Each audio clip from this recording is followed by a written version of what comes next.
Oke, baik. Selamat malam, Bapak, Ibu, saudara-saudara yang terkasih, yang sudah hadir, peserta yang hadir pada malam hari ini.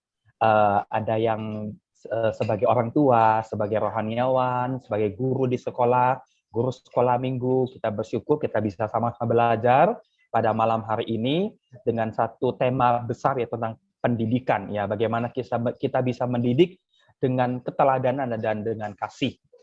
Di awal bulan 11 pada hari ini. Sebelum kita memulai ini semua, kami minta kesediaan untuk Ibu Deborah boleh memimpin kita di dalam doa. Kami persilakan. Silakan. Terima kasih Pak Haryono. Mari kita bersatu di dalam doa. Tuhan Allah Bapa kami, Engkau adalah Allah yang begitu mengasihi kami, begitu cintai kami. Dan saat ini kami bisa berkumpul kembali melalui Zoom untuk mempelajari firman Tuhan, bagaimana kita sebagai orang tua untuk mendidik anak-anak-Mu di dalam Tuhan. Tuhan, saat ini kami juga menyerahkan seluruh jaringan internet yang kami pakai. Tuhan, Engkau menyertai jaringan ini sehingga seluruh firman Tuhan, seluruh pembahasan materi yang disampaikan bisa terdengar jelas dari timur sampai ke Merauke. Tuhan, kami juga menyerahkan seluruh peserta yang ada mengikuti Zoom di tempat ini. Tuhan, Engkau memberkati kami, Engkau akan Roh Kudus-Mu sehingga kami bisa mendengar dengan jelas dan bisa menjadikan itu sebagai pedoman di dalam kehidupan kami. Khususnya kami juga berdoa untuk Pak Heri yang menyampaikan firman-Mu. Tuhan, Engkau menyertai hamba-Mu, menyertai hamba Tuhan, hati mereka seluruh yang disahkan bisa kami dengar dengan jelas dan kami mengerti. Tuhan, Engkau juga melingkupi dia dengan kasih setia dan Roh Kudus-Mu, Engkau yang bersama-sama dengan Bapak Hari. Dan juga untuk Ibu Mary yang akan menyampaikan kesaksiannya, Tuhan, Engkau juga memperlengkapi dia, Tuhan, Engkau mulutnya untuk bisa menjadi berkat bagi kami. Tuhan, kami menyerahkan seluruh harta kami ini dari awal, anaknya Yesus Kristus kami berdoa. Amin. Amin. Amin. Suara di saya juga sudah mulai putus-putus. Jadi kami minta Bapak Ibu saudara-saudara untuk tidak menyalakan video, nggak apa-apa ya. Nanti kita bertanya juga nggak perlu nyalakan video, nggak apa-apa ya. Oke, Bapak Ibu saudara-saudara yang terkasih, kita bersyukur pada malam hari ini ada Bapak Dr. Herianto ya sudah hadir bersama-sama dengan kita. Beliau sebagai pengajar, pendidik yang bertugas mendidik, dan pada malam hari ini beliau akan sharing tentang bagaimana mendidik dengan teladan dan dengan kasih. Sebelum saya serahkan kepada Pak Heri, pada malam hari ini Cimeri sebagai orang tua, sebagai seorang misionaris, sebagai seorang semu yang mendampingi suami melayani di Papua, dan pada malam hari ini Cimeri akan memberikan kisah singkat bagaimana Cimeri bisa melayani di Papua, bagaimana anak-anak di Papua boleh luar biasa menerima pendidikan begitu ya, dan apa-apa saja yang telah dilakukan. Waktu dan tempat kami sebelumnya serahkan kepada Cimeri. Silakan Ci, saya akan men-sharekan beberapa gambar yang sudah saya persiapkan dengan sederhana. Oke, terima kasih Haryono. Selamat malam semua. Selamat malam Pak Heri. Perkenalkan, nama saya Mary Yohana. Saya istri dari Rudi Teja Laksana. Kami berdua bersama 2 orang anak sekarang berada di Wamena, Papua. Dan kami melayani, membantu mengajar di sekolah tinggi keguruan yang ada di Wamena. Suami Pak Rudi sementara ini membantu mengajar beberapa mata kuliah untuk calon-calon guru di Papua ini. Dan sambil mengajar calon guru, kami juga mengajar anak-anak di kampung sekitar kampus, di dekat kampus begitu. Jadi ada beberapa anak, kurang lebih jumlahnya 12-13 orang anak yang kami ajar dari usia 7 tahun sampai 13 tahun. Jadi di sini kami mengajar membaca, menulis, matematika, dan bahasa Inggris. Juga ada kadang-kadang kesenian, menggambar, mewarna, atau origami begitu. suami saya, Rudi Tejalaksana, itu mengajar anak-anak yang lebih kecil untuk membaca dan menulis. Sedangkan saya mengajar yang sudah kelas 4 ke atas sampai SMP untuk matematika dasar dan bahasa Inggris gitu.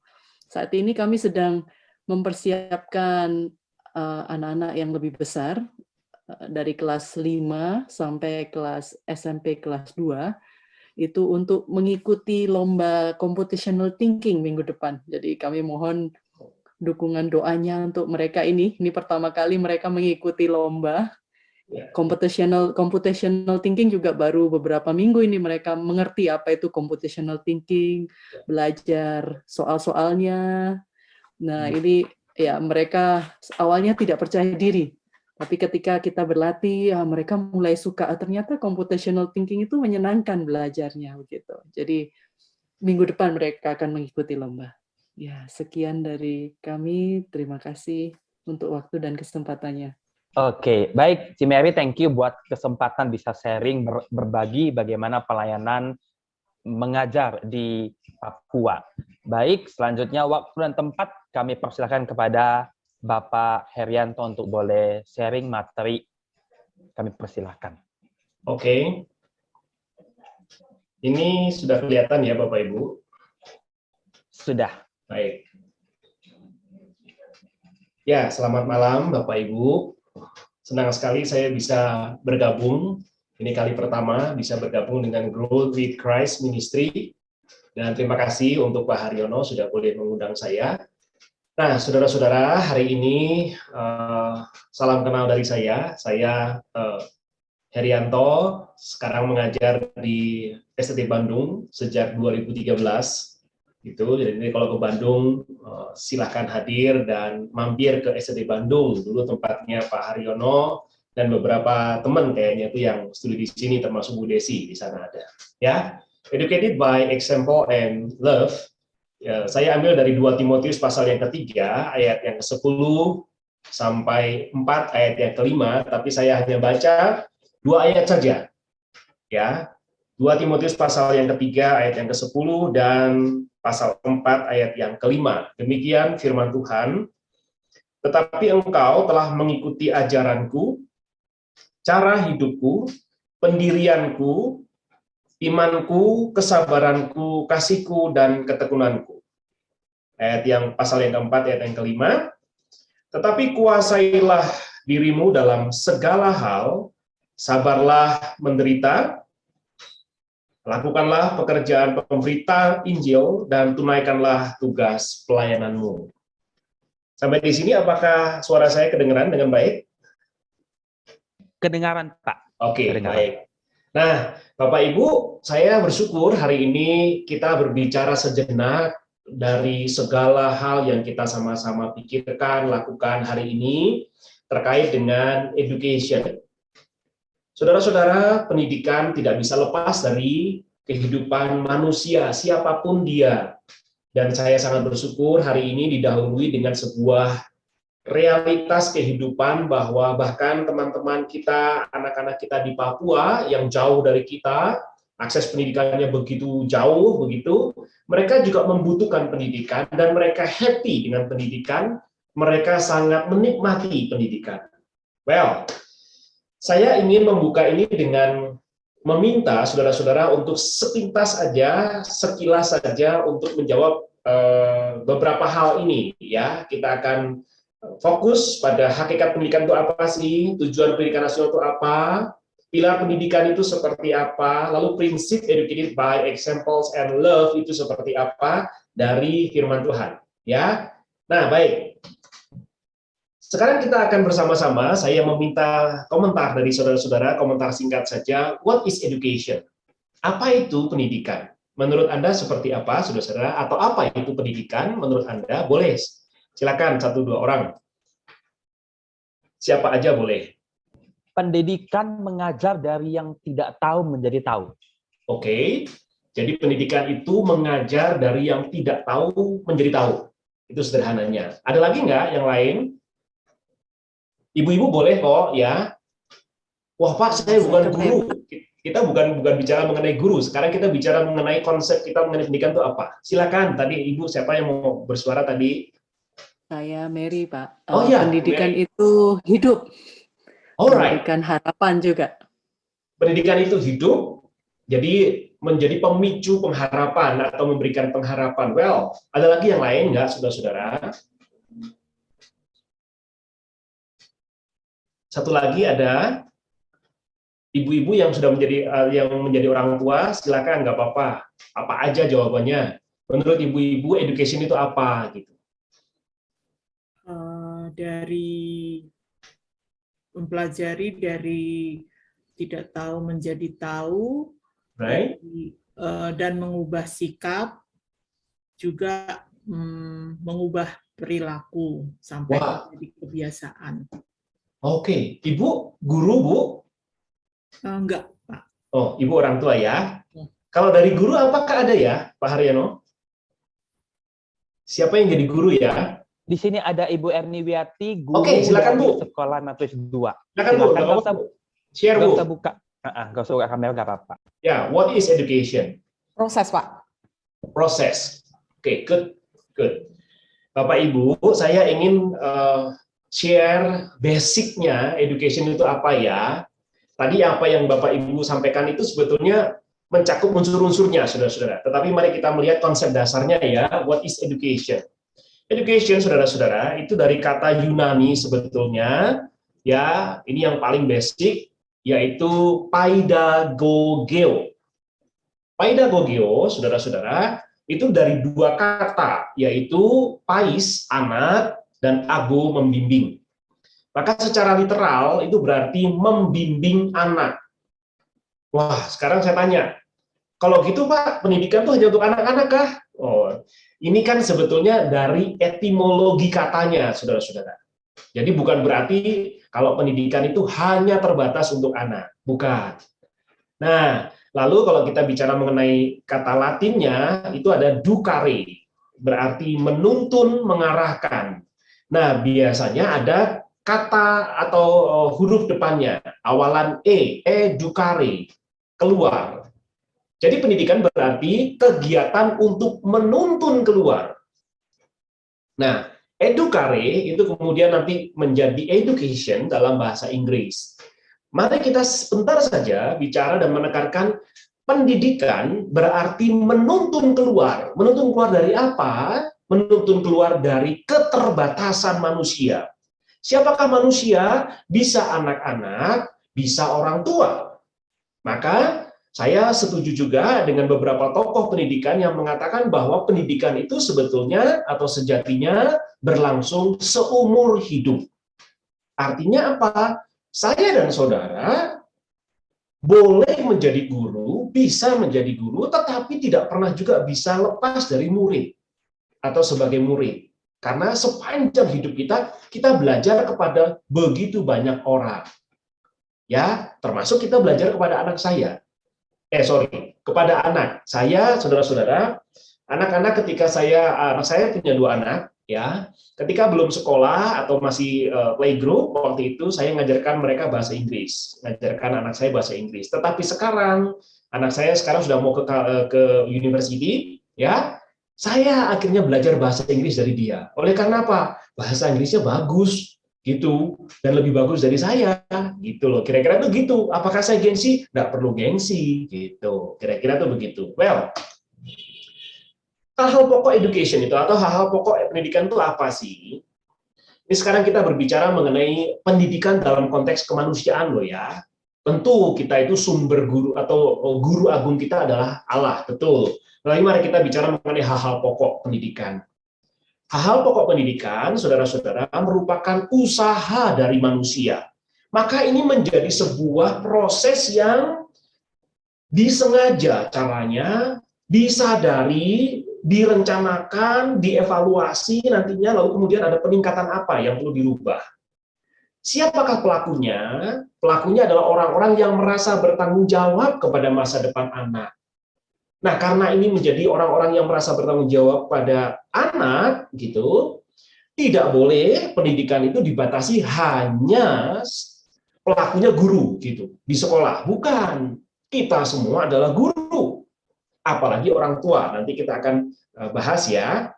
Modelnya seperti apa? Bantuan, bimbingan rohani yang dilakukan secara teratur dan sistematik. Gitu. Jadi sangat sistemik begitu, konsisten, dengan program, dengan sebuah perencanaan yang jelas. Objek pendidikan siapa? Ya anak didik itu. Anak didik itu siapa? Bisa murid kita, bisa juga anak kita. Gitu. Ya. Batasannya seperti apa? Sampai tingkat kedewasaan. Bapak Ibu minta maaf ya, kalau di gereja itu biasanya yang paling nakal tuh anaknya siapa ya? Suara saya kedengeran? Kedengaran, anak hamba Tuhan, Pak. Terima kasih ya. Gitu ya. Lalu kemudian ada siapa lagi yang di second layer, yang paling nakal? Anak majelis, Pak.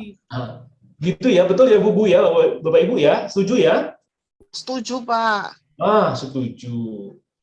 Mengapa itu terjadi ya? Itu kan mengherankan sebetulnya. Kok bisa anak-anak hamba Tuhan, anak-anak majelis, menjadi anak-anak yang sangat susah diatur, baik di gereja maupun di sekolah. Gitu. Nah, apakah mereka kurang dewasa? Saya pikir enggak juga. Apakah mereka kurang perhatian? Ya, itu jawabannya. Mengapa? Karena anak-anak hamba Tuhan, anak-anak majelis, itu kekurangan waktu untuk interaksi dengan orang tuanya. Kira-kira seperti itu. Saya mohon maaf kalau ada hamba-hamba Tuhan yang merasa mungkin, oh enggak begitu Pak, ya berarti Bapak Ibu di luar kebiasaan umum. Gitu. Enggak apa-apa, bagus juga. Ya, right. Sekarang kita bicara mengenai bagaimana tokoh-tokoh itu, tokoh-tokoh pendidikan itu mengkonsepsi, memformulasi pendidikan. Ya, John Dewey itu mengatakan bahwa education is not preparation for life, education is life itself. Artinya apa? Pendidikan itu bukan sebuah proses untuk mempersiapkan kehidupan seseorang, bukan. Tapi kehidupan itu adalah hidup itu sendiri. Tadi Ibu Mary rasanya hampir sama ya, seperti ini ya. Education adalah life, pendidikan adalah hidup, gitu, memberikan pengharapan, gitu. Jadi sepanjang hidup ya itu, gitu. Saya suka dengan salah satunya adalah Martin Luther King Jr. Saudara. Ini salah satu tokoh penggebrak luar biasa dalam kehidupan pendidikan, saudara ya. The function of education is to teach one to think intensively and to think critically. Jadi fungsi dari education, fungsi dari pendidikan pertama-tama adalah untuk mengajar satu hal, yaitu apa? Mengajar seseorang untuk apa? Untuk berpikir secara intensif, ya, berpikir secara kritikal. Wah, saya tadi amazed juga ya dari Ibu Mary mengatakan bahwa wah ini mereka beberapa waktu ke depan itu murid-murid akan ada perlombaan dan mereka itu baru pertama kali. Betapa excited mereka gitu toh, baru pertama kali mengenal istilah itu dan lain sebagainya. Lalu Martin Luther King Jr. juga mengatakan intelligence plus character, that is the goal of true education. Apa artinya? Education yang hanya mempertahankan dan hanya mengedepankan knowledge saja, intelektual, sebetulnya sudah seringkali diabaikan sama banyak orang, saudara-saudara. Konon di Eropa dan di Amerika, saudara-saudara, guru-guru tidak terlalu happy gitu atau tidak terlalu excited dengan orang-orang yang bisa matematika atau sains yang tinggi sekali gitu ya, tapi tidak bisa antri dalam kehidupan mereka di sekolah atau di public area begitu ya, misalnya di bus station atau di train station dan lain sebagainya gitu ya. Orang-orang lebih menghargai kalau orang itu bisa antri gitu. Oke ya. Nah, Indonesia terbalik.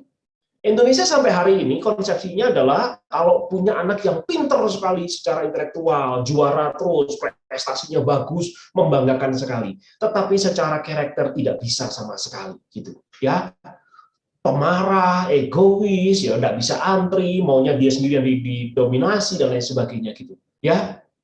Menurut saya ini kegagalan, saudara-saudara ya. Jadi ibu-ibu, saya minta maaf harus saya ngomong ya, andai saja secara intelektual anak-anakmu ya itu mungkin tidak terlalu tinggi mencapai prestasi, is okay. Tetapi secara karakter itu mereka bertumbuh luar biasa. Saya pikir itulah education yang sesungguhnya, saudara. Nanti yang intelektual itu akan seiring dengan pelatihan, kebiasaan dan lain sebagainya itu akan meningkat dengan sendirinya. Alright. Nelson Mandela mengatakan education is the most powerful weapon which you can use to change the world. Oke ya, itu menjadi senjata yang bisa mengubah dunia. Aristotle itu seorang filsuf yang luar biasa. Educating the mind without educating the heart is no education at all. Jadi hari ini kita berbicara mengenai keseimbangan. Education itu seperti apa? Keseimbangan pendidikan itu seperti apa yang seharusnya tercipta. Oke ya, Bu Mary dan suami, saya ucapkan selamat untuk melayani di Papua dengan beragam dinamika persoalan dan kesulitan, keterbatasan gitu ya. Tapi ingat baik-baik, imbangilah anak-anak itu dengan growth in intellectuality dan heart gitu ya. We are what we repeatedly do, kata Aristotle. Excellent, ya itu.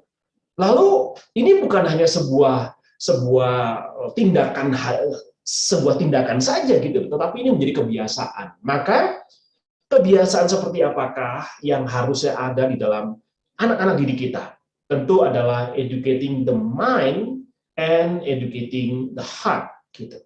Ya. Sampai di sini apakah suara saya masih jelas? Jelas, Pak. Baik. Makasih. Saudara-saudara, kalau kita melihat sistem pendidikan nasional kita, sebetulnya apa yang kita bicarakan malam hari ini itu esensinya, saudara. Karena di dalam pendidikan Indonesia ternyata memiliki sebuah konsepsi yang luar biasa. Saya ingin share saja, saya percaya saudara-saudara mungkin ada beberapa, khususnya guru-guru, pernah membaca ini atau sudah mulai familiar lah dengan seperti ini. Pendidikan adalah usaha sadar dan terencana untuk mewujudkan suasana belajar, pembelajaran peserta didik secara aktif. Oke, secara aktif ya, ingat baik-baik ya. Sehingga mereka memiliki pengembangan potensi spiritual, keagamaan, pengendalian diri, kepribadian, kecerdasan, akhlak, dan lain sebagainya itu. Ya, saya ingin meng-highlight bicara mengenai peserta didik itu harus aktif, saudara-saudara. Karenanya sebagai guru, sebagai orang tua, tidak usah jengkel, tidak usah marah ketika ada anakmu itu yang intervensi atau menanyakan, komplain terhadap penjelasan Anda. Gitu, ya. Baik. Nah, pendidikan nasional itu adalah pendidikan yang berdasarkan Pancasila. Apa itu Pancasila? Pancasila itu menaungi kebinekaan. Kita tidak pernah boleh untuk bangga dengan latar belakang keluarga kita. Mengapa? Karena kita itu tidak pernah bisa memilih dari keluarga apa. Yang betul adalah kita menerima keluarga kita dengan apa adanya dari beragam latar belakang itu dan memanusiakan manusia yang sederajat, sejajar, saudara, dan bermartabat. Itu kira-kira singkatnya. Oke? Nah, ini para pendidik, saudara-saudara, memikirkan mengenai apa itu pendidikan dalam suasana atau dalam periode global sekarang ini. Ya, ada 4 CS katanya. Ya, ada 4 C ya. Yang pertama adalah communication. Ya, communication dalam konteks Indonesia kerap kali guru itu menjadi bank data atau bank ilmu begitu. Ya, padahal sekarang nggak bisa lagi, harus ada communication yang guru itu menjadi fasilitator gitu. Oke ya, ini loh, ada hal-hal yang lain yang dikomunikasikan, akses informasinya ini loh dan lain sebagainya. Critical thinking, beranikanlah dan upayakanlah anak-anak itu untuk berani bertanya, untuk memberikan pendapat, sehingga mereka nanti akan muncul creativity dari kehidupan mereka. Salah ya enggak apa-apa, namanya proses belajar. Lalu collaboration. Collaboration itu, saudara-saudara, mesti pendidikan itu tidak boleh hanya wilayah pendidikan sekolah saja, tidak bisa. Harus collaboration. Ya? Oke. Nah, ini fungsi atau tujuan dan fungsi pendidikan nasional kita. Secara singkat aja saya ingin katakan, fungsinya mengembangkan kemampuan dan membentuk watak. Bertujuan untuk berkembang potensi peserta didik agar menjadi manusia beriman.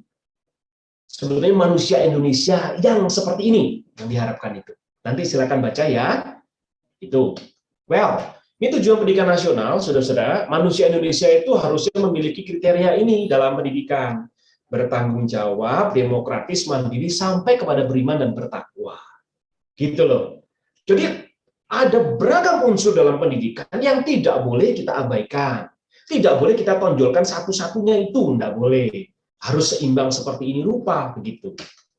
Nah, saudara, saya sangat suka dengan satu tokoh ini, saudara-saudara, dalam pendidikan Indonesia. Ya, Ki Hajar Dewantara menjadi bapak pendidikan Indonesia.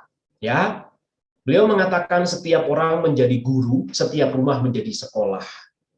Nah, saya pikir mari kita kembalikan ini konsepnya.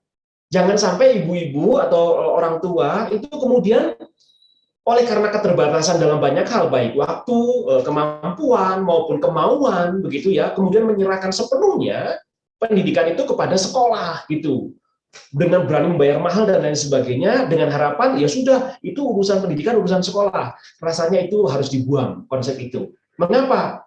Mereka harus menjadikan juga rumah itu sebagai sekolah mereka, dan saudara-saudara sebagai orang tua menjadi guru mereka.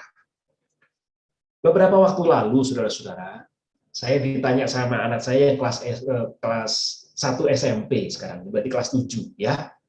Pertanyaannya begini, Papi dulu pernah pacaran nggak? Pernah, gitu ya. Lalu ditanya, Papi waktu pacaran boleh ciuman bibir nggak? Nah, sekarang saya tanya Bapak Ibu, kira-kira kalau anak SMP kemudian bertanya begitu kepada Anda, jawabannya apa ya kira-kira ya? Ibu-ibu dulu menjadi orang tua nih. Nggak boleh, Pak. Gimana Bu Mary? Tidak boleh. Tunggu boleh, sampai waktunya sudah menikah. Oh gitu, oke. Oh jadi karena belum waktunya ya. Nanti kalau sudah menikah, oke, good. Ada yang lain nggak ibu-ibu? Ada yang lain nggak?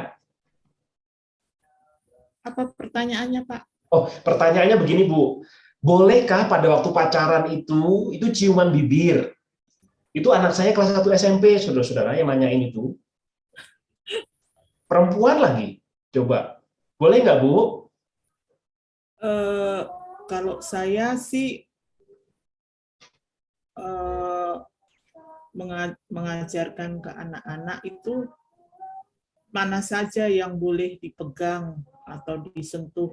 Ya, bagus Bu. Baik laki-laki atau perempuan. Jadi Ya. antara lain bibir dan bagian-bagian tubuh yang lain, begitu Pak. Itu yang boleh disentuh atau yang nggak boleh disentuh? Yang nggak boleh. Oh, nggak boleh disentuh. Ya, oke. Bapak Ibu, jawaban saya tambahkan ya, begini. Pertama-tama, saya bilang, kamu harus mengerti apa itu pacaran. Pacaran adalah proses kamu sedang mengenal pasanganmu sebagai pacar, bukan suamimu. Jadi, kenalilah orang ini bukan fisikalnya, gitu saja, tetapi juga mengenai karakternya, gitu. Yang kedua, saya mengatakan tidak boleh ciuman bibir. Kenapa? Satu, alasan kesehatan. Oke ya? Karena kita nggak mengerti bakteri apa dari air liur orang itu dan air liurmu. Itu alasan kesehatan. Kemudian yang ketiga adalah alasan etika atau alasan moral. Tidak boleh. Itu. Kenapa? Karena yang boleh melakukan itu hanya suami istri. Itu. Betul tadi Bu Mary ya. Nah, lalu kemudian saya ngomong, nah karena itu pacaran itu harus ada batasan yang jelas, gitu. Kalau mau cium, ya itu hanya cium dahi, nggak boleh cium yang lain, gitu. Cium pipi boleh, ya, cipika-cipiku tuh boleh, gitu. Tapi hanya sebatas itu saja. Terus yang selanjutnya saya ngomong, tidak boleh sering-sering ciuman, untuk apa, gitu. Ya anak saya sih ngomong, ya bukan aku sih, gitu. Ya ini kan nanya aja, itu teman-teman juga nanya aku gitu. Nah, saya bilang ya sudah, sampaikan kepada teman-teman seperti itu. Kira-kira seperti itu. Nah, saya percaya beberapa orang tua kemungkinan akan emosi gitu kalau ada anaknya yang bertanya seperti itu gitu. Kalau saya sih enggak ya. Ini adalah satu momen di mana interaksi yang baik gitu. Ajarkanlah konsep-konsep Anda gitu. Nah, Ki Hajar Dewantara mengatakan, ingar sosum tulodo ing madyo mangun karso tupuri handayani. Saya pikir ini konsep yang sangat familiar bagi kita. Sebagai orang tua, sebagai guru, di depan memberi contoh, di tengah memberikan semangat, di belakang memberikan motivasi dan daya kekuatan gitu untuk mendorong anak didik kita atau anak kita menjadi pribadi yang kita harapkan gitu. Salah satu contoh saudara-saudara. Suatu ketika anak saya yang pertama dulu itu pernah nangis dan pulang dari sekolah setelah tes atau ujian sekolah, saudara. Ya, tes mingguan tes mingguan sih sebetulnya itu ya. Waktu itu matematik, saudara-saudara, dapat 8,5. Nangis dia. 8,5 dari 10, saudara ya, tertinggi. Saya bilang kenapa nangis? Aku merasa gagal, kok aku dapat 8,5 gitu. Ya, matematika. Loh, kenapa? Saya bilang gitu. Ya, loh, Papi nggak marah. Kenapa harus marah? Gitu loh. Saya ingin ngajarin kamu, saya bilang, jangan takut gagal. Bahkan alamilah kegagalan, supaya kamu ngerti apa itu kegagalan. Dan bagaimana engkau bangkit dari kegagalan. Jadi saya bilang, selamat, kamu dapat 8,5 gitu. Tapi kan biasanya nggak dapat segitu, lebih tinggi dari itu. Kan tidak harus seperti itu terus-menerus. Tapi kamu upayakan the bestmu dalam momen itu, saya bilang gitu. Nah, karenanya kamu belajar apa sekarang ini? Wah, kalau gitu aku lebih giat lagi belajar, silakan. Pertanyaan saya sekarang, untuk apa kamu giat belajar? Apakah hanya mencapai nilai 10 atau 100 terus? Gitu. Enggak juga, enggak harus itu. Karena nanti kamu akan sangat egois. Jadi, yang harus dilakukan adalah apa? Do the best yang kamu bisa lakukan saat itu. Gitu. Nah, itu yang saya lakukan, saudara. Jadi terus saja, enggak apa-apa, sebenarnya jangan takut gagal. Papi akan selalu mendukung kamu, Mami pasti akan selalu mendukung. It's okay, ya. Saya membaca satu buku bagus, saudara. It's okay to be not okay. Nah, itu ya. Nanti Bapak Ibu lihat di Google banyak kok ya. It's okay to be not okay. Right. Nah, ini kerangka besar dari pendidikan atau konsep pendidikan dari Ki Hajar Dewantara. Ya, ada olah hati, olah karsa, olah pikir, olahraga. Saya percaya guru-guru pasti tahu ini. Saya ingin, saudara-saudara, kita fokus ke metode nilai-nilai pengajaran Ki Hajar Dewantara, yaitu apa? Ngemong, momong, among, karena ini berkaitan dengan tema kita hari ini. Right. Ngemong itu apa? Saudara-saudara, sebagai guru dan sebagai orang tua, arti ngomong adalah proses untuk mengamati, menjaga agar anak mampu mengembangkan dirinya, bukan keinginan kita. Banyak banyak guru atau banyak orang tua yang menginginkan anaknya itu juara terus di kelas seperti dia dulu, atau untuk mencapai dulu keinginannya karena dulu nggak sempat dapat juara, kira-kira itu gitu. Menurut saya itu yang salah, saudara. Ya, biarlah anak itu berkembang dengan potensinya gitu loh. Jangan karena desakan kita yang kadang-kadang membuat tekanan ke dia gitu. Jadi untuk ngomong, proses mengamati itu. Ngomong artinya apa? Dengan tulus, dengan kasih sayang, anak itu juga merasakan kasih sayang saudara, mereka mengalami proses pendidikan dengan baik. Among itu apa? Memberi contoh. Suatu ketika anak saya juga nanya, saudara-saudara, Papi, dulu Papi waktu SMP atau waktu SMA itu kalau seperti apa ya? Nah, wah, saya percaya kalau Bapak Ibu ditanya seperti ini, jawabannya pasti, wow, ideal banget ya. Saya mengatakan dulu Papi sejak SD harus udah bekerja, oke ya. Di SMP itu Papi juga harus kerja siang, jadi malam hari itu capek sekali, sehingga kalau belajar itu harus merendam kaki gitu. Jadi kaki itu harus direndam di air supaya tetap bertahan melek gitu loh kira-kira. Nah itu baca, ngafal dan lain sebagainya. Nah kalau kamu kan gayanya beda nih, nggak apa-apa. Yang penting do the bestmu gitu saya bilang. Jadi bukan karena dulu saya bisa kuat menghafal gitu, terus kemudian anak saya juga harus kuat menghafal sekarang. Enggak. Kamu enjoy-nya seperti apa? Kira-kira seperti itu Bapak Ibu. Oke. Dalam sikap ngomong, momong, dan among, maka terkandung nilai-nilai yang sangat dasar. Ya, yaitu apa? Pendidik tidak memaksakan, namun demikian tidak membiarkan proses belajar itu parah, gitu. Ya, anak saya, sekali lagi saya minta maaf, saya ingin share anak saya saja karena saya itu pengalaman hidup saja, gitu ya. Karena saya kalau dua-duanya kalau belajar tuh selalu menggunakan musik, ya, jadi pakai headphone begitu dan sambil nari dan lain sebagainya gitu dia belajar. Saya pikir awalnya maminya marah-marah gitu. Saya bilang nggak bisa, itu biarkan saja mereka kalau enjoy begitu. Kita lihat aja hasilnya seperti apa. Ternyata hasilnya mengecewakan gitu ya. Jadi ya oke-oke saja. Jadi jangan karena cara mereka belajar dengan gaya belajarnya, kita tuh marah-marah ke diri mereka gitu. Sementara mereka tertekan dengan cara kita gitu. Nah, itu. Kode etiknya ini ya, nanti sudah Bapak baca ya. Peran guru atau peran pengajar adalah profesional, kemanusiaan, kemaslahatan, ya, bermanfaat. Oke ya. Ini 4 potensi guru. Nanti sudah baca karena ini sebagai guru tahu semua ya, pedagogi, kepribadian, sosial, dan profesional. Keempat kompetensi ini sebetulnya hendak menegaskan apa? Saudara harus menjadi contoh dulu, gitu kira-kira itu begitu. Ya, pilar pendidikan kita sudah sampai ke hampir penghujung, saudara.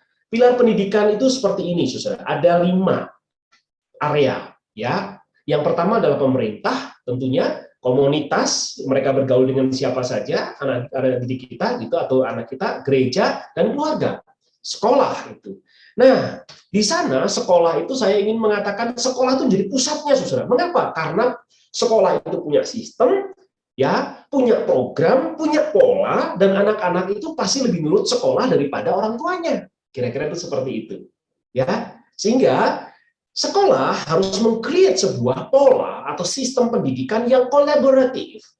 Bagaimana kebijakan pemerintah, bagaimana itu kebutuhan komunitasnya, bagaimana gerejanya, bagaimana keluarganya. Kira-kira itu begitu. Ya, harus kolaboratif seperti itu. Well, educated by example and love. Ya, baik formal education atau di informal education, baik di keluarga. Ini penting kolaboratif ini. Mengapa? Karena tantangan pendidikan seperti yang disampaikan oleh Paulus adalah ini. Murid merasa berhak mengumpulkan guru-guru palsu, saudara. Itu zaman dulu ada, sekarang semakin meningkat. Mengapa? Karena anak-anak itu banyak pilihan sekarang ini. Apalagi kalau gurunya boring. Orang tuanya itu membuat dia tertekan. Maka dia mulai mencari dan searching di internet. Dan mendapatkanlah baik guru-guru sejati maupun guru-guru palsu. Kira-kira itu seperti itu. Hati-hati. Oke ya? Nah, right. Prinsipnya seperti ini. Bagaimana kita prinsipnya educated by example and love? Sebenarnya yang pertama adalah kenalilah muridmu. Paulus mengatakan, tetapi engkau. Tetapi engkau, saudara-saudara, itu bicara mengenai, aku mengerti engkau. Aku mengenalmu. Aku tahu bagaimana kamu tuh bertumbuh dan lain sebagainya. Kedua adalah, buktikanlah teladanmu. Paulus tidak tedeng aling-aling dengan gamblang mengatakan ada 7 hal, saudara. Ya, teladan dia. Apa itu? Pengajarannya, cara hidupnya, pendiriannya, imannya, kesabarannya, kasihnya, dan ketekunannya. Dan itulah disampaikan kepada Timotius. Nah, ayat 14 sampai 16, yakinkan muridmu tetap berpegang kamu pada firman Tuhan. Kenapa? Karena hari ini terlalu banyak konsep, terlalu banyak teori, dan beragam orang yang merasa benar dengan teorinya. Nah, gitu. Nah, and then, apa itu? Tegaskan tujuan. Tiap manusia itu kepunyaan Allah, diperlengkapi dengan firman Tuhan untuk apa? Perbuatan baik. Nah, ini bicara mengenai karakter. Sampaikan dengan kasih. Aku berpesan sungguh-sungguh. Oke ya? Itu ayatnya pasal 4 ayat yang pertama, ya. Aku berpesan dengan sungguh-sungguh. Gitu loh, ya. Tegaskan tugas dan transformasi. Kuasailah dirimu, oke ya? Tunaikanlah tugas pelayananmu, dan jadikanlah itu menjadi multiplikasi apa yang engkau sudah lihat daripadaku. Kira-kira seperti itu, Paulus. Oke. Nah, ini David Gibbs mengatakan 8 character of a truly Christian school. First, priority 1 atau prioritas pertama adalah to lead every child to saving knowledge of Jesus Christ. Jadi mereka itu, anak kita maupun murid kita, itu harus memiliki pengetahuan akan Kristus itu lebih dahulu. Mereka dibawa untuk mengenal dan juga memahami firman Tuhan, oke ya? Memimpin mereka atau mengajar mereka untuk mengajak yang lain itu mengenal Kristus, oke ya? And then yang lain itu saudara bisa lihat, teach the season of fear to God, ya, gitu. Lalu ini takut akan Allah, holy, ya, kekudusan, dan kemudian penata layanan, ya. Mereka juga harus bisa melayani orang lain, kira-kira seperti itu dan lain sebagainya, ya. Nah, kita lihat. Ini hari pada dewa ada rumah sakit benar, yang hari ini begitu rumah sakit. Apakah suaranya kedengeran? Kedengaran, Pak. Kedengaran. Jelas, Pak.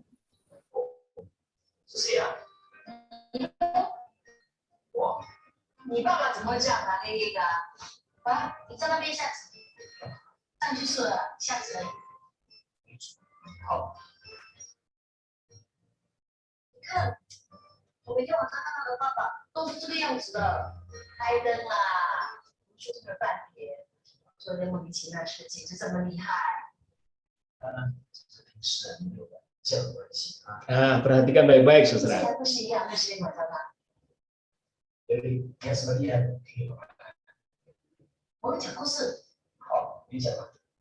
每个人都会有个梦想，有了梦想才会有希望。继续讲，不要以为梦想是家里已经有人还买，真浪费了。 Perhatikan ini juga. 需要我自己钱。你自己的钱，你的钱还不是我们给你啊？浪费钱。继续讲，我有做到。 Nah, ini yang penting. Perhatikan juga. 哇，你生意做很大哦。 现在是不准用电话，现在是用电话是很不健康的。 对。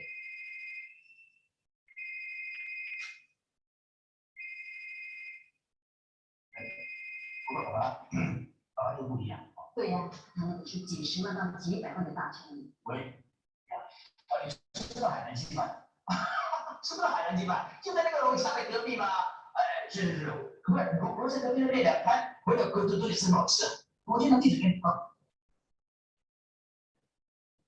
你不要以为这个电话不重要，万一他的客户吃不到海南鸡饭，物价嘟嘟嘟，一气之下就不签合同，那就什么都完了。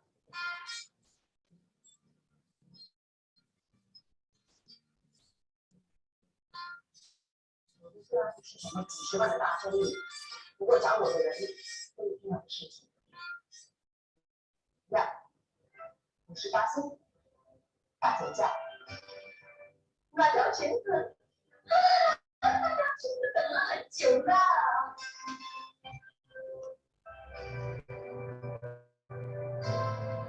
好，吃饭了，马上来吃饭，马上。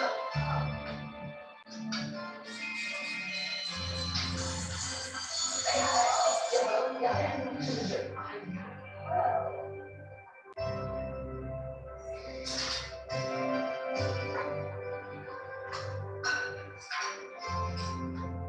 Oke. Nah, Bapak Ibu, saya minta komen singkat saja.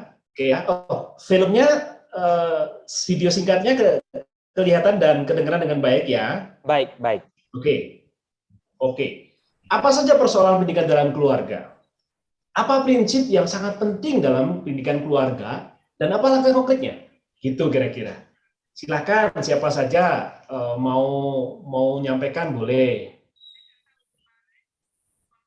Ya, itu betul. Itu film dari I'm Not Stupid. Saya suka dan saya penggal-penggal, saudara-saudara. Ya. Hanya perlu diulangi deh, Pak, pertanyaannya. Ini yang saya sekarang lagi ini. Apa saja persoalan pendidikan dalam keluarga? Apa prinsip yang sangat penting dalam pendidikan di keluarga dan apa langkah konkretnya? Gitu. Silakan Bapak Ibu mau jawab.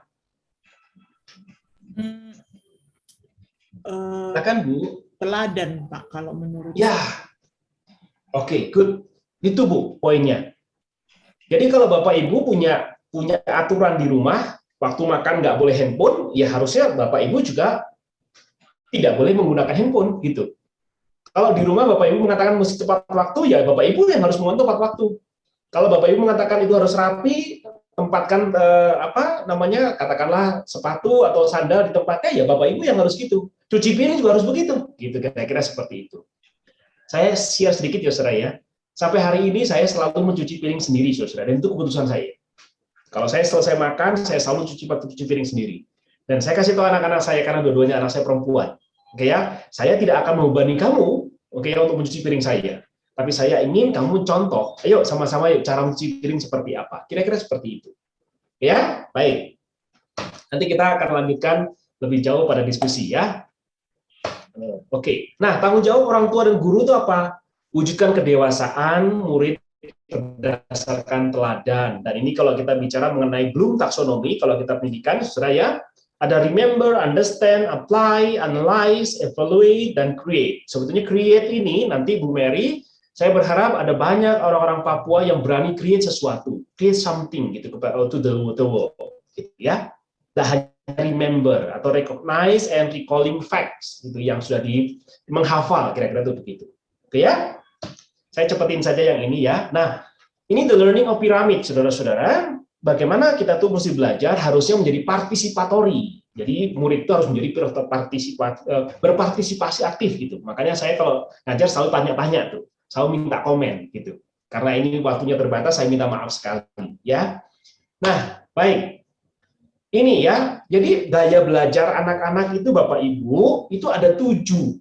Ada visual, mereka perlu melihat, mereka perlu gerak, ada sosial, mereka perlu teman, solitary, mereka mesti sendiri, bisa gitu ya, maunya sendiri aja boleh, logis gitu, tapi kalau nggak logis ya mereka ya nggak mau nurut gitu. Verbal, mereka perlu bercerita, mereka perlu diceritai gitu loh ya. Aural juga begitu ya, gitu. Dia soundnya itu penting, musik itu penting, dan apa gitu ya. Ini 7 gaya belajar.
Ya, yang ini ibu boleh tiru, enggak apa-apa ya.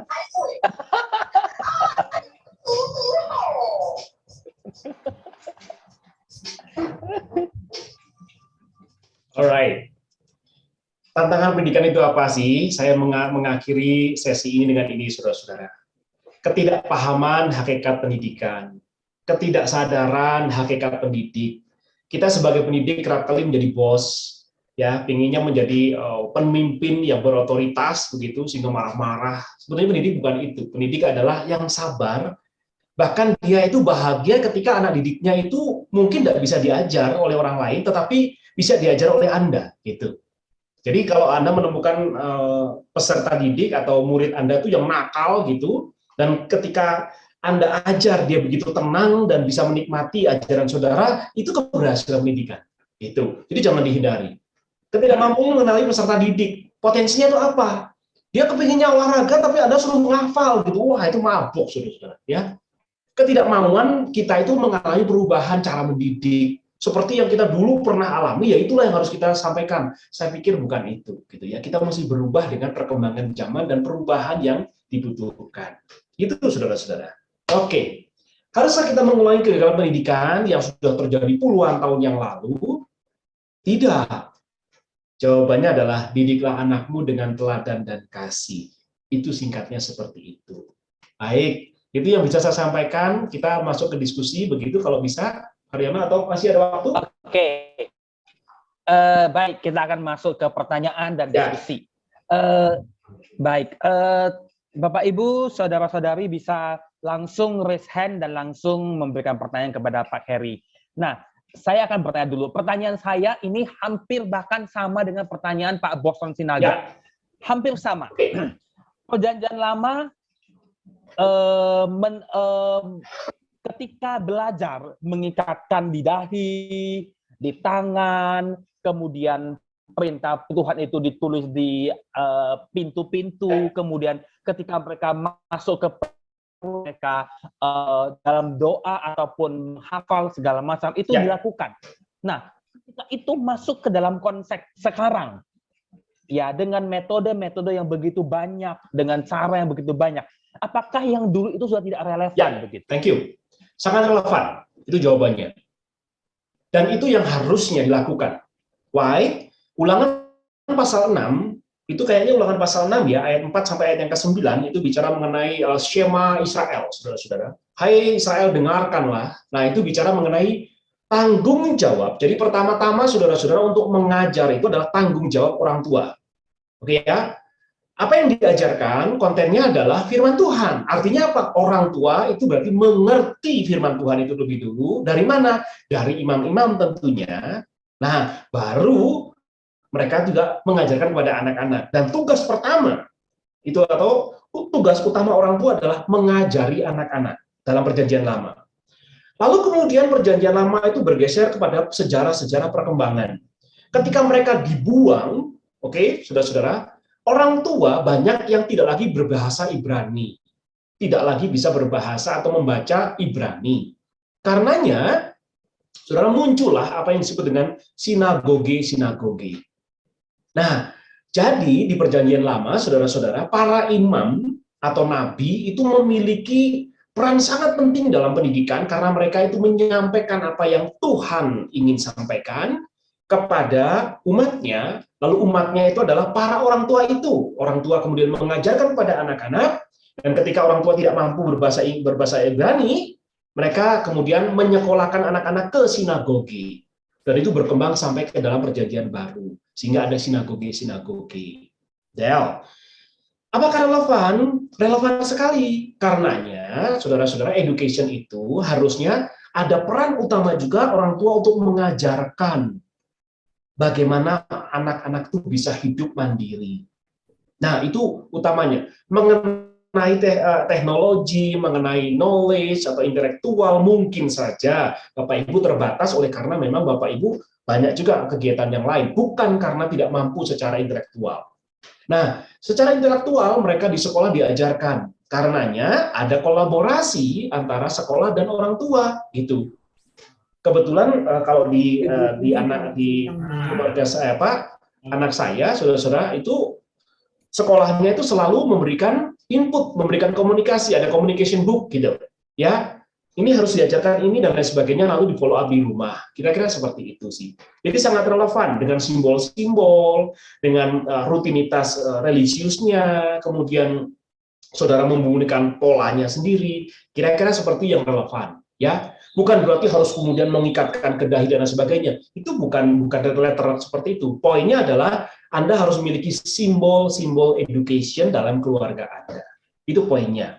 Misalnya kalau mau pergi itu pamitan, kalau mau masuk ke rumah permisi, kalau ada orang lain dan sebagainya. Kira-kira seperti itu. Dan itu harus berulang-ulang. Itu jawaban saya. Semoga itu menolong ya. Itu ada satu yang Ibu Pak siapa? Ya. Bapak atau Ibu saya lupa. Bapak Cesiung mau bertanya sebagai orang tua. Silakan Pak.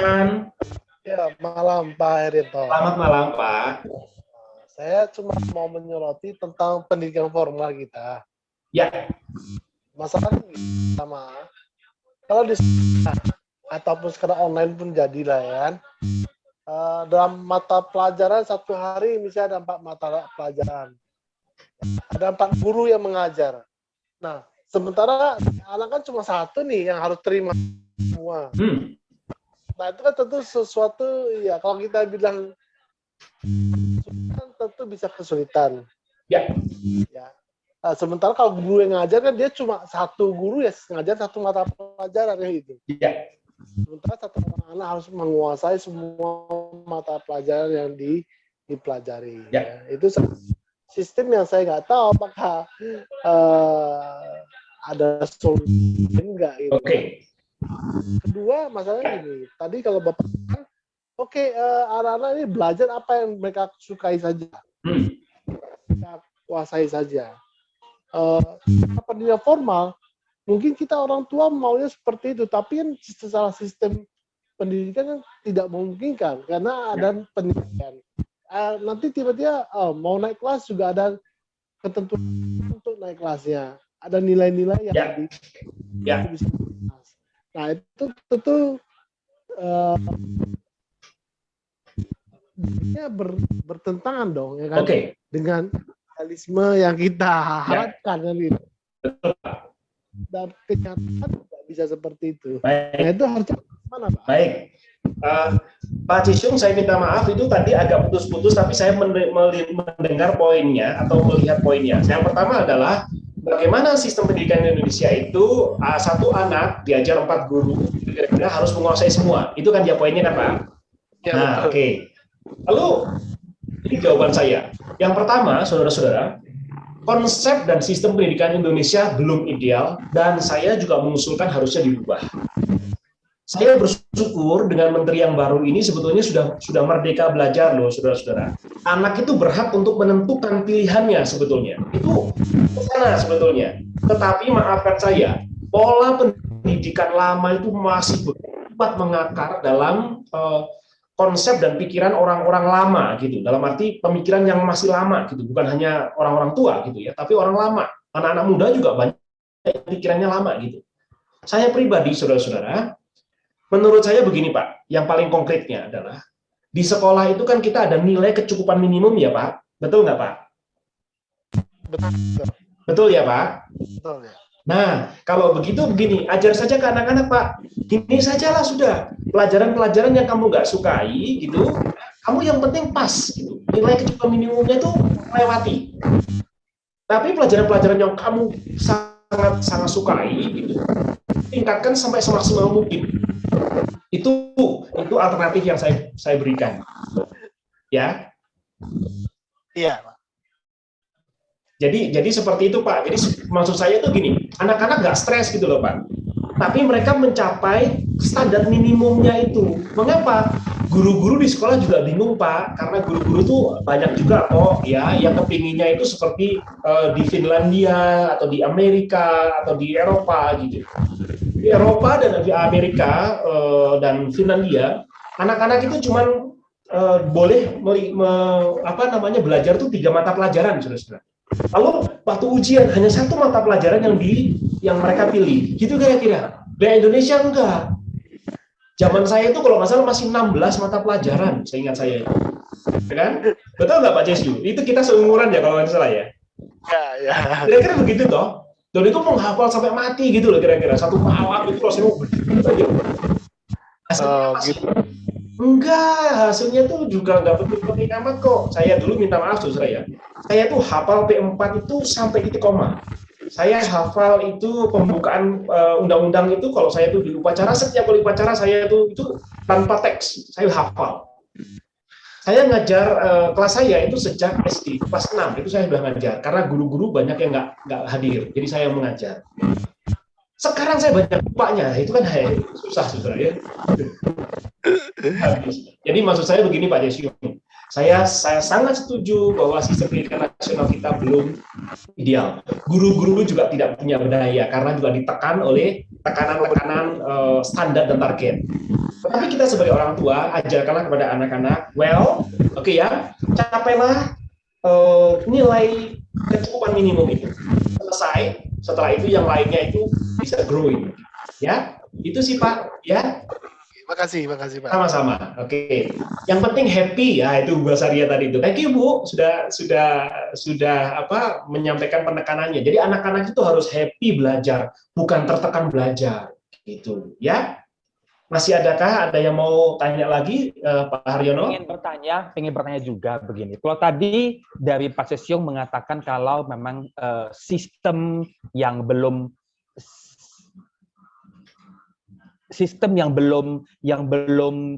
cocok dari negara lain ke Indonesia.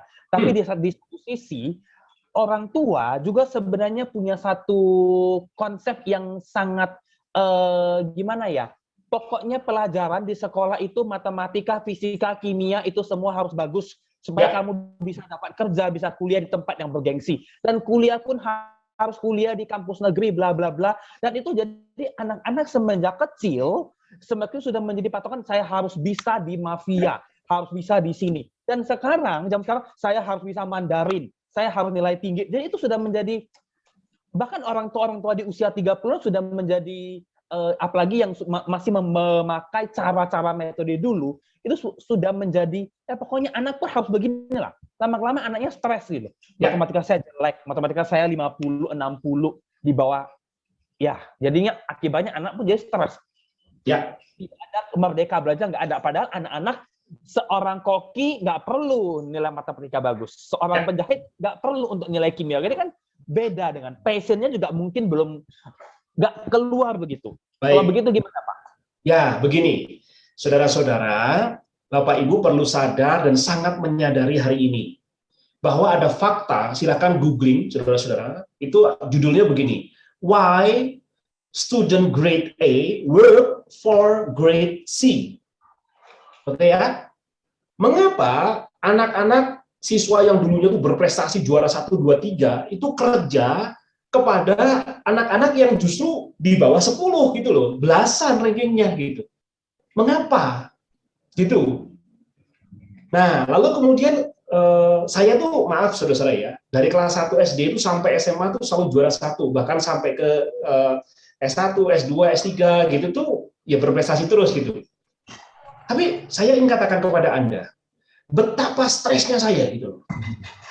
Betapa tertekannya saya seandainya saja saya itu ke level yang ke second level, bukan ke first level gitu. Kalau nggak juara 1 tuh rasanya itu tertekan luar biasa. Nah, ini kan bukan pendidikan saudara-saudara. Jadi ibu-ibu, bapak-bapak, janganlah bapak ibu itu menuntut anak-anak tuh pintar secara intelektual dengan 3 hal, misalnya ya science, matematik, fisika dan kimia dan lain sebagainya itu bagus banget gitu.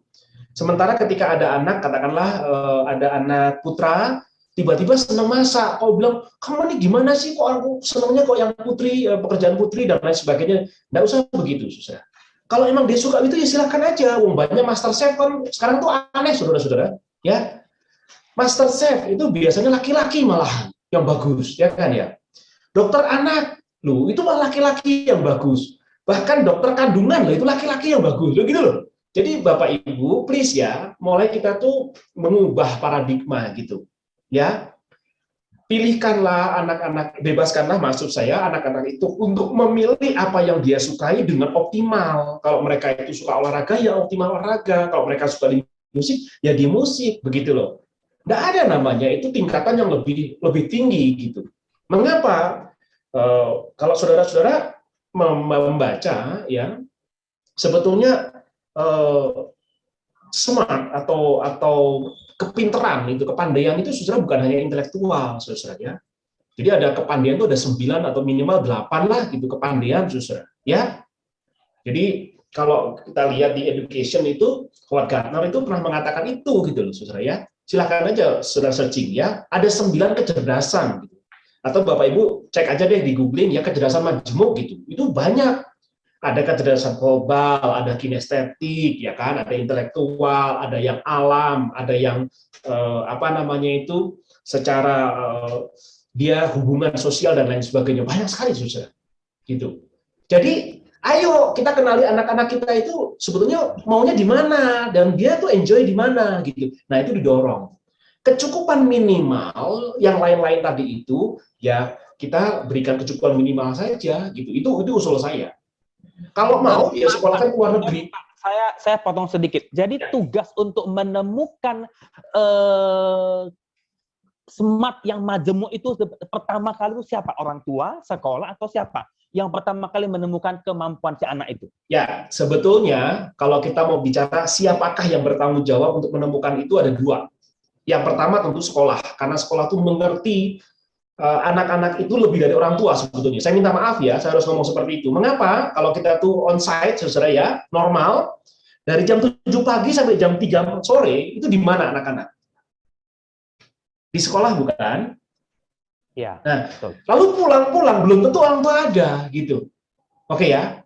Jadi yang pertama adalah sekolah. Maka sekolah harus mengkomunikasikan kepada orang tua bahwa anakmu ini punya potensi ini loh. Nah, lalu kemudian dicek and recheck oleh orang tua. Oh iya betul, anak saya tuh kok di rumah suka cerita. Nah, kalau gitu verbal, kecerdasan verbal gitu loh. Ya jadikanlah dia sebagai orator gitu, enggak apa-apa gitu ya. Maka nanti sekolah-sekolahnya di communication atau international communication dan lain sebagainya, atau international relation atau apa gitu. Silakan aja. Jadi diplomat nantinya boleh gitu. Ya. Jadi dua ya, guru atau sekolah dan orang tua. Itu jawaban saya. Maaf Pak, permisi Pak. Ya. Ya, Pak, saya dari Lampung Pak. Oh iya, silakan. Senang dengan Lampung. Itu tadi Bapak mengatakan kalau bisa dikatakan dari sekolah ya Pak ya yang pertama gitu ya. Ya, betul Bu. Mengingat saya guru TK kebetulan Pak. Nah, terima kasih. Gimana Bu? Jadi kalau dibilang jam 7 pagi sampai jam 3 sore anak berada di sekolah gitu ya Pak ya. Sedangkan kalau kita di unit TK sendiri gitu Pak ya, itu tidak selama di anak-anak berada dengan guru daripada anak-anak berada dengan bersama orang tua gitu kan. Ya Bu. Nah, jadi sedangkan kalau misalnya kita mau menentukan kemampuan intelek anak kita gitu kan, itu kan sejak dini gitu ya. Sejak anak dari umur 3 tahun kita sebenarnya sudah bisa mengetahui gitu ya Pak ya. Tapi mungkin memang kalau menurut saya sih memang itu yang paling utama itu memang dari orang tua yang memang akan kami dari pihak sekolah pun akan membantu untuk kayak seperti Pak, kayak seperti untuk menjelaskan lebih gali lagi, oh anak ibu ternyata seperti ini. Ketika orang tua bercerita kepada Miss, anak saya begini, oh iya Bu, di sekolah pun anak ini seperti ini gitu. Jadi kalau menurut saya sih memang kemampuan dari itu sih dari orang tua dulu Pak gitu. Sedangkan kami yang di sekolah pun memang misalnya anak TK hanya 2 jam sudah kepotong apa gitu, kepotong makan, kepotong main, kepotong exercise mereka, seperti itu Pak. Ya. Gimana menurut Bapak? Baik, makasih ya Bu Vera. Begini maksud saya, Bapak Ibu, kita mesti to be honest ya. Kalaupun di sekolah itu, ini normalnya ya, di TK itu berapa lama ya Bu? Maaf Bu. Kalau kami sih di masa pandemi seperti ini paling lama itu sejam. Oh enggak. Kita bicara bukan masa pandemi Bu. Yang saya tadi ngomong itu adalah normal. 2 jam. 2 jam paling lama Pak. Pada waktu normal Bu? Iya. Jadi TK itu dari jam 7 sampai jam 8 masuk, jam 10 pulang gitu. Ya, karena kami kan ada 2 shift ya Pak ya. Oke, ya. Baik. Setidaknya kan Ibu punya 2 jam toh di sekolah itu. Iya betul. Betul kan? Iya. Nah, Bu, kalau pulang anak-anak itu kira-kira dengan siapa? Supir atau babysitter, Pak? Thank you banget. Artinya apa? Orang tua itu sebetulnya sejujur-jujurnya tidak banyak waktu dengan anak sebetulnya. Gitu. Jadi maksud saya sekolah tolonglah orang tua, oke, untuk menemukan potensi anak-anak mereka dengan cara apa? Berikan tes-tes. Nah, tadi saya mengatakan sekolah punya sistem, sekolah punya pola, punya modal, gitu. Ya, sehingga saudara-saudara, sekolah memiliki itu. Nah, tes-tesnya itu dibayar oleh siapa? Dibayar oleh orang tua, gitu loh. Maksud saya itu seperti itu. Mengapa saya tidak mengatakan orang tua lebih dahulu? Karena orang tua tidak punya kemampuan, tidak punya kemauan, dan memang secara skill, saudara-saudara, untuk mengerti potensi itu hanya perasaan. Gitu. Oh, anak saya kayaknya suka loh Pak, begini, kayaknya begini. Itu kan perasaan. Tapi kalau di sekolah kan bisa dites dengan tools yang standar. Gitu. Maksud saya begitu, Bu Vera. Sehingga begini, ini memang sangat debatable, ya. Tapi kalau saya sebagai pendidik, saya menganjurkan sekolah memiliki pemetaan potensi anak, oke ya. Dan itu dikomunikasikan kepada keluarga, sehingga keluarga bisa mengerti dan bisa ngecek, oh enggak kok miss, enggak apa-apa, tapi itu at least ada standar gitu. Dan dipetakan, oh anak ini sukanya itu kinestetik, oh anak ini sukanya di intelektual, oh anak ini dan lain sebagainya. Itu ada sistemnya. Maksudnya begitu, Bu Vera. Oh gitu ya. Jadi perlu ya bekerja sama dengan psikolog ya Pak ya. Oh ya, sangat perlu Bu. Dan harus masalah saya ini. Satu lagi istilah saya, pemetaan potensi ya Bu. Iya ya. Kalau pemetaan kalau kita sih melihat anak secara apa sih kemampuan mereka sih pasti kalau guru akan melihat ya Pak ya. Karena Betul.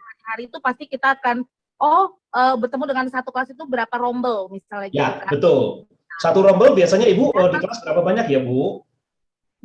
Kalau kami sih paling banyak 15 ya Pak. Itu sangat bagus, sangat ideal. Biasanya memang 15 sampai 24 itu rombelnya. Ya. Iya benar. Oke. Nah, sekarang tuh begini Bu Vera, saya potong, maafkan saya. Nah, Bapak Ibu, orang tua itu kerap kali juga menjadi orang tua yang toksik. Ya, meracuni anak. Anak itu tidak bisa matematika dibodoh-bodohin gitu, dikata-katain dan lain sebagainya. Nah, sementara guru di sekolah mengatakan, "Enggak apa-apa loh, kamu nggak bagus di matematik, tapi kamu suka tuh di ilmu alam dan lain sebagainya. Sehingga justru mendapatkan dorongan dan motivasi di sekolah gitu. Nah, maksud saya begini Bu Vera, mari kita menjembatani anak itu nanti punya sarana di mana bisa mengatakan, oke, aku nih sebenarnya potensinya di sini loh. Nah, itu sarananya di mana? Kalau di rumah nggak selamanya bisa loh. Gitu loh, maksud saya itu begitu. Sehingga sekolahlah yang harusnya mempunyai wadah itu dan menjadi wadah itu. Kalau anak itu bisa nari, ya, artinya itu senangnya nari, di mana itu narinya? Ya di sekolah, dilatihnya. Nah, yang bayar siapa? Ya orang tua, gitu aja sih sebetulnya sesimpel itu sih. Ya. Ya, Oke. Ya benar. Iya. Makasih Pak. Sama-sama. Oke. Satu lagi ada pertanyaan nih di chatting ya. Apakah Bapak setuju dengan pernyataan kasih anak berkembang di bidang yang dia sukai?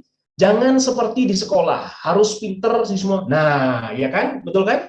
Oke. Guru math hanya bisa math, guru penjas hanya bisa penjas. Apa pendapat Bapak? Oke, good. Bapak Ibu, di sekolah itu sebetulnya guru-guru harusnya juga memiliki sebuah promosi gitu loh. Ya. Jadi guru-guru sekolah itu juga mesti menyadari saya itu terbatas di mana gitu. Dan itu to be honest ya, saya sebagai sekarang ini di teologi, saudara-saudara, saya tuh mengatakan di teologi itu ada 5 layer ya, ada biblical, ada systematic gitu ya, ada yang history, ada yang praktika tadi itu ya, ada kemudian yang education dan lain sebagainya. Saya di mana gitu? Saya di praktika gitu. Ini nggak masalah gitu, bukan tinggi rendah ini gitu. Nah, karenanya jauh lebih bagus kalau anak itu sampai punya figur gitu, ya. Penjas misalnya, wah guru ini pinter banget badminton loh. Di sekolah itu minimal dia sangat terkenal bagus badminton. Sehingga anak-anak itu nanti suka badminton karena dia dan dilatih pertama kali oleh dia. Nanti kemudian jadi juara dunia. Nah, kan luar biasa. Anthony Ginting itu kakaknya itu biasanya main badminton dengan saya.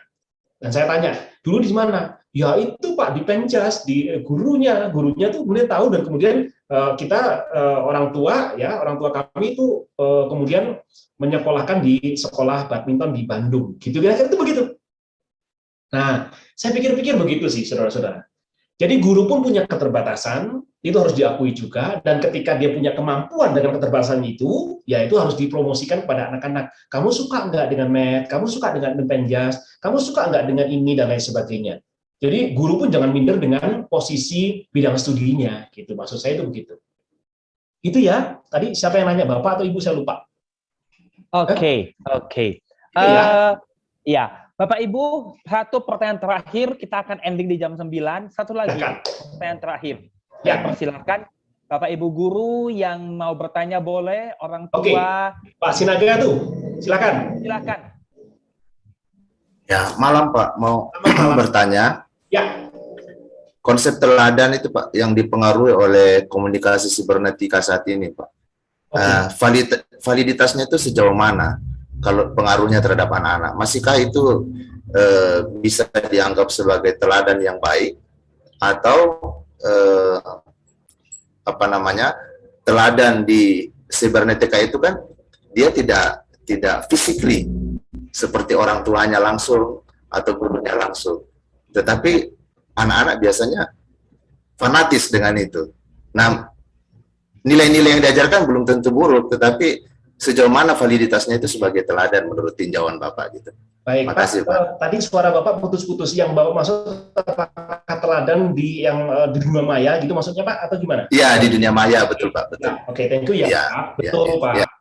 Saudara-saudara, anak-anak itu kan sekarang khususnya anak-anak remaja itu kan sangat gandrung dengan K-pop, betul? Iya, Betul, ya, betul Pak. Nah, Betul ya, ya betul Pak. Nah, Korea, lalu kemudian ada juga film-film, lalu kemudian ada banyak hal juga yang figur-figur hero-hero gitu. Menurut saya itu hanya salah satu alternatif, Pak. Maksud saya itu begini, hero-hero itu adalah idola-idola itu hanya salah satu gitu unsur bahwa saya itu bisa seperti itu, boleh gitu. Tapi menurut saya tidak boleh sama sekali mengabaikan keteladanan orang tua. Saudara-saudara, saya minta maaf ya. Salah satu sistem pendidikan yang baik menurut saya adalah Purwakarta. Nanti Bapak Ibu lihat ya, Purwakarta ya, itu namanya 7 POE, 7 hari belajar. Oke ya, anak-anak diajarkan tidak boleh gengsi belajar kepada orang tuanya karena orang tua profesinya itu adalah penambal ban. Anak-anak tidak boleh gengsi belajar bagaimana menanam padi karena orang tuanya adalah petani padi. Anak-anak tidak boleh gengsi ibarat peternak domba. Gitu. Sehingga hari Sabtu anak-anak itu sekolahnya mana? Di rumah. Dengan cara apa? Report. Saya melakukan apa? Kalau jadi bapaknya peternak, ya dia itu harus beternak. Kalau bertani ya petani gitu. Report itu dan di ACC sama orang tua sudah melakukan ini dan itu. Menurut saya itu bagus, Saudara. Hari Minggu apa? Hari Minggu ada macam-macam tuh, komunikasi dengan anak orang tua dan lain sebagainya. Maafkan saya ya, saya nggak menjelaskan semua ya. Itu ada 7 POE ya, Purwakarta. Cek baik-baik, itu sangat bagus di googling ya. Jadi penekanannya adalah orang tua harus menjadi teladan gitu. Guru di Purwakarta, Saudara, karena saya pernah ke sana juga gitu ya, studi kasus. Jam 6 pagi kami udah di sana, Saudara. Anak-anak itu jam 5 sudah harus bangun setelah sholat, oke ya, karena banyak muslim gitu ya. Mereka setelah sholat itu, angkot pun diminta untuk standby untuk mengantarkan anak-anak itu ke sekolah. Jam 6 itu guru-guru dan kepala sekolah sudah menyambut anak-anak salaman, salim. Saya juga berdiri di situ. Waduh, saya pikir-pikir, kalau tiap hari ini saya kuat apa enggak ya? Tapi mereka tiap hari loh, Saudara ya. Gitu. Bisa tuh, gitu. Jadi pendidikan itu adalah sebuah upaya untuk menciptakan suasana dan komunitas pendidikan, gitu, ya, suasana belajar itu maksud saya, atau komunitas belajar diciptakan itu. Kalau nggak diciptakan kita nggak bisa. Kembali kepada pertanyaan Bapak, siapakah keteladanan yang penting adalah keteladanan dari orang tua. Kalau orang tua mengatakan jangan bohong, jangan suka bohong, ingat baik-baik, apapun yang terjadi jangan suka bohong di depan anak-anak. Gitu. Kalau Anda itu tidak mau egois, ya jangan egois di depan anak-anak gitu. Ya, kendalikan amarahmu, kendalikan ucapanmu, kendalikan perbuatanmu. Berikanlah contoh dengan baik. Tidak usah gengsi meminta maaf kepada anak-anak kalau memang itu salah. It's okay, saudara-saudara. Ya, gitu. Gitu ya, Bapak? Ya, Pak. Makasih. Sama-sama. Heri, saya nanya satu yang terakhir. Silakan. Sedikit aja sih. Pak, tadi kan Bapak ada bilang ke Ibu Vera tadi, bahwa maksudnya kan anak-anak itu difokuskan dulu ya, seperti misalnya kayak fingerprint gitu, ya kah? Terus? Nah, itu kan fingerprint itu kan bisa mengetahui bahwa anak itu fokusnya kemana, bakatnya kemana. Tapi apakah bisa berubah mengikuti usia gitu? Apakah anaknya nanti bertambah umurnya? Apakah bisa berubah? Oke, Bu, terima kasih ya Bu Erni. Semua alat bantu, alat tes itu adalah alat bantu. Alat bantu itu artinya apa? Itu hanya ingin membukakan saja bahwa ini faktanya ada begini kita temukan. Apakah itu kebenaran? Belum tentu. Caranya adalah validasilah dengan perkembangannya, dengan perubahannya, apakah masih begitu dan lain sebagainya. Itu fingerprint, lalu kemudian ada apa namanya itu, sorry, yang untuk dia itu ada smart segala macam gitu tuh, aduh sorry. IMB bukan IMB apa namanya? Aduh, saya lupa itu. Itu ada tesnya, Bu, psikologi. Haryono masih kan nggak dulu pernah tes di kelas tuh? Udah lupa, Pak. Tapi saya masih save, Pak. Saya masih save. Oke. MBTI. Ya, sorry. MBTI tadi Haryono. MBTI, Bu. Nah, itu juga salah satu tool saja. Artinya alat. Ingat baik-baik, Bapak Ibu. Semua alat itu jangan kemudian, oh yes dan yes. No. Itu hanya alat saja, sehingga itu perlu konfirmasi, perlu validasi, perlu juga nanti proses perkembangannya ada perubahan atau enggak. Boleh-boleh saja nanti tes lagi. Gitu sih, Bu. Ya. Iya, soalnya ada teman saya seperti itu. Jadi anaknya langsung diarahkan ke sana. Saya bilang seharusnya nggak boleh sih. Ya, betul. Belum tentu itu, Bu. Dicoba saja enggak apa-apa. Ada juga teman saya itu punya tes yang anaknya itu suka musik, Bu. Ketika dileskan musik, wah itu sampai dia mau bunuh diri itu anaknya. Nggak kuat, karena apa? Bukan itu gitu. Sehingga, yuk kalau emang itu begitu ya dirubah dong. Kan itu hanya alat sih gitu. Supaya mengetahui aja bagaimana kita mengenal standarnya. Gitu sih Ibu Erni ya. Thank you, Pak. Sama-sama. Oke, Haryono. Oke, thank you ya. Sudah banyak sekali sharing pertanyaan dan jawaban yang sudah didapatkan, dan saya yakin kita semua sebagai orang tua, sebagai guru, dan sebagai pendidik rohaniawan di gereja mendapatkan banyak berkat.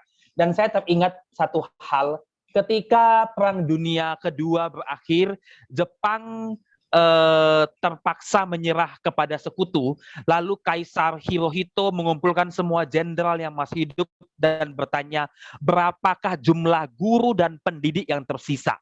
Itu menunjukkan bahwa memang di Jepang saja sudah menunjukkan pendidikan itu betul-betul penting, dan tidak heran hari ini Jepang begitu luar biasa. Nah, saya kerinduan kita semua bahwa Indonesia bisa menemukan pendidik-pendidik dan meng-create pendidik-pendidik yang luar biasa. Baik, saya minta Pak Heri boleh sampaikan the last statement bagi kita semua. Baik, mari saudara-saudara sebagai pendidik, baik itu saudara guru maupun orang tua, ingat baik-baik. Konsepsi atau esensi pendidikan itu apa sih? Adalah apa? Menuntun keluar siapapun itu dari keterbatasannya. Ya, itu karena proses, lakukanlah dengan telaten gitu. Yang tadi itu ya, ngomong, ngemong, dan among gitu. Ya itu menurut saya. Ayo kita lakukan karena itu filosofi pendidikan yang baik, yang masih relevan dengan sekarang dan biasa diabaikan. Biasanya kita tuh hanya ingin prestasi-prestasi dan kemudian dengan sekolah-sekolah unggul terus-terusan. Nggak harus begitu, Bapak Ibu. Gitu ya. Jadi temukanlah potensi anakmu, tumbuhkanlah itu dan dukunglah itu, banggalah dengan capaiannya. Itu statement saya. Thank you ya Pak Haryono. Oke, thank you. Baik, Bapak Ibu, saudara-saudara, kita sudah mengakhiri perbincangan kita pada malam hari ini. Baiklah, sedikit sebagai pengumuman untuk acara minggu depan dan minggu depannya lagi.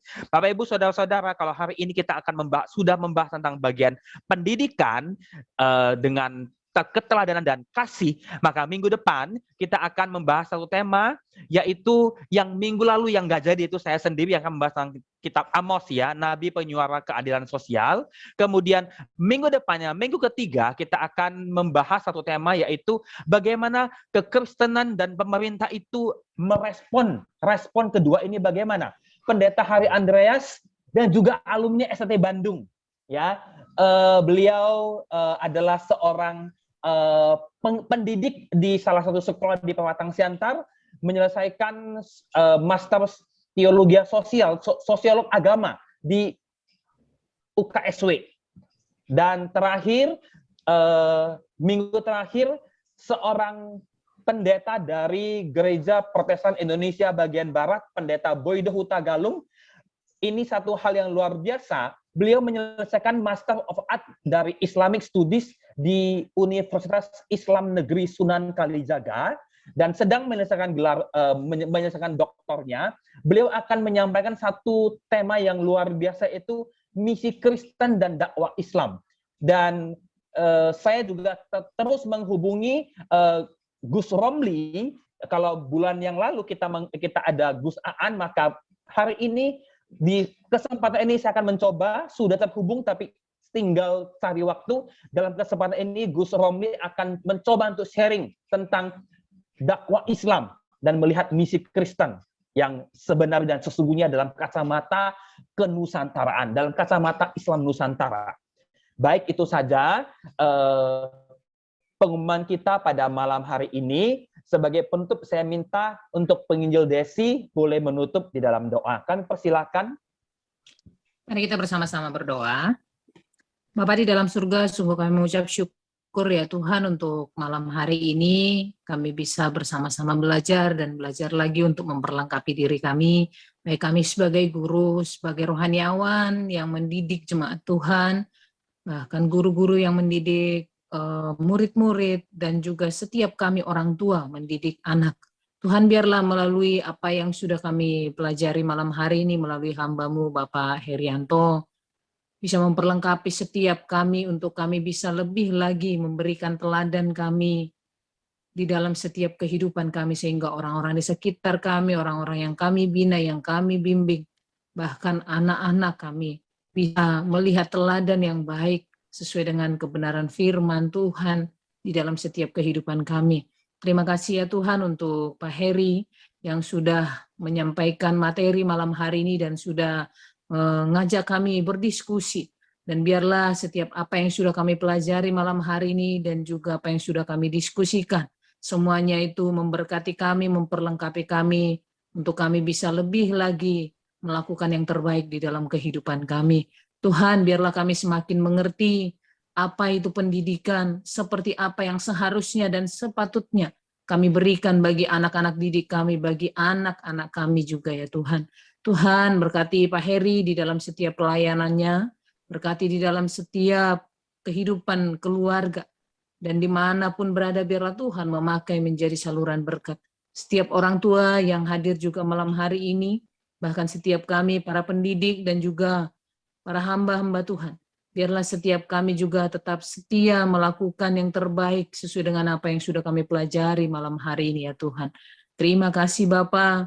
Kami bersyukur untuk GWC yang sudah memperlengkapi kami dan bahkan memfasilitasi kami untuk bisa semakin lagi belajar memperlengkapi diri di dalam setiap kehidupan kami.